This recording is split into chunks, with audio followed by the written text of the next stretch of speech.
Hey everybody, this is Frankie Aberzino with the Uncensored Report, and I'm doing a rant today about the Second Amendment rights and how they apparently are going to vanish if you need medical marijuana and you're licensed to go out and get it. As you all know, medical marijuana has been legalized in a lot of states, here in Florida too, and so is recreational marijuana. But the federal agencies are still going to do what they can to limit your freedoms if you're a cannabis user. It's all just like alcohol is legal or going out pain pills that are prescribed is legal. They can own guns, but not if you're on cannabis. The U.S. Department of Health, they've come out and they've said, look, we got this patent on it and using cannabis is great for medical treatment. There's no issues with it. Yet the federal government says, no, hold on one second. This is still a Schedule 1 controlled substance.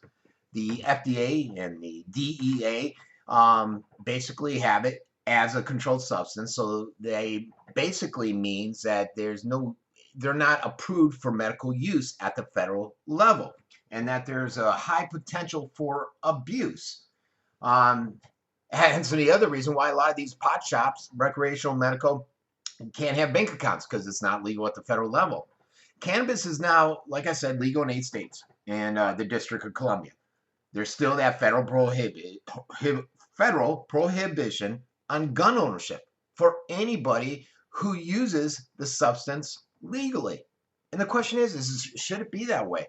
Should there be a change with so many states moving forward with legalizing it?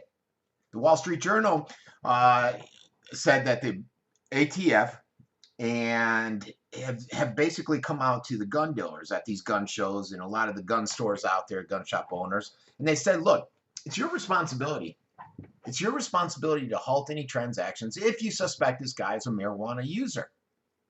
And so they're putting that illness that on top of these gun store owners and these gun shows and the people that go out and sell their weapons there. Basically, the federal government wants all cannabis users disarmed. They want it gone. They don't want them carrying guns. But nobody should have to give up their Second Amendment right, especially for the use of cannabis. I'm finding that hard to believe. I think some people are more reckless if they're out there getting drunk with a gun than somebody that's maybe smoking a joint or using medicinal marijuana. Why should an epileptic person who uses cannabis to stop their seizures faster, try to control it? It does a better job with cannabis than any other medication. It has no side effects. Why should they have to relinquish their freedoms, their ability to defend themselves in their own home, a Second Amendment right?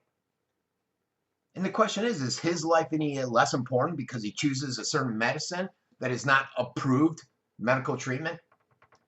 And keep in mind, folks, a lot of the approved medical treatment are far worse, and a lot of the non-medical treatments like alcohol may even be worse. And this is all coming out in this rant because basically last month on the 31st, the Ninth Circuit Court of Appeals ruled in a 3-0 decision that a ban preventing firearms sales to medical marijuana users does not violate the Second Amendment. Can you hear the bounds of credibility breaking there? Think about it. These law experts actually ruled that prohibiting a person's ability to own a firearm does not infringe on their right to bear arms. I mean, is that not insanity?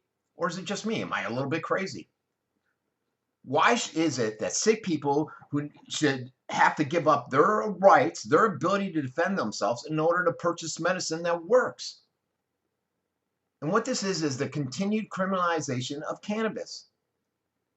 The blatant lies will continue about its medical value, and it only serves to show that the feds have no intention on protecting us citizens. What say you? This has been Frankie Aberzino with the Uncensored Report.